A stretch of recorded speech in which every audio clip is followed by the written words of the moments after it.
여러분, 혹시 신림역 살인 예고 사건 들어보셨나요? 그냥 인터넷에 글을 올렸던 한 남성 이야기지만 그 일이 엄청난 파장을 불러왔습니다. 2023년 7월, 신림역 근처에서 실제로 칼부림 사건이 터진 직후였어요.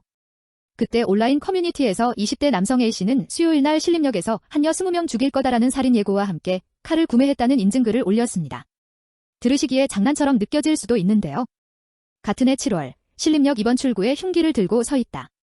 이제부터 사람 죽인다는 글을 작성한 남성 B씨의 경우 이미 사회가 불안에 휩싸여 있던 상태라서 경찰은 즉시 대규모 출동에 나섰어요. 당시 무려 700명이 넘는 경찰들이 투입됐고 이 과정에 약 4,300만 원의 세금이 사용됐다고 합니다. 결국 이 두 남성들, 법원은 자수와 반성 등의 이유로 각각 징역 8개월의 집행유예 2년과 징역 1년의 집행유예 2년을 선고했으며 작년 말에 대법원에서 판결이 최종 확정됐습니다. 그런데 여기서 끝이 아니었는데요. 사건 당시인 2023년 9월, 법무부에서는 허위로 작성한 글 때문에 경찰 인력 등 수많은 혈세가 낭비됐다며 형사처벌 외에도 민사상 책임을 제기할 예정이라고 밝혔어요. 그 당시 누리꾼들은 금융치료가 확실한 방법이지만 불가능할 거다라는 반응이 많았어요. 그런데 놀라운 일이 일어났습니다.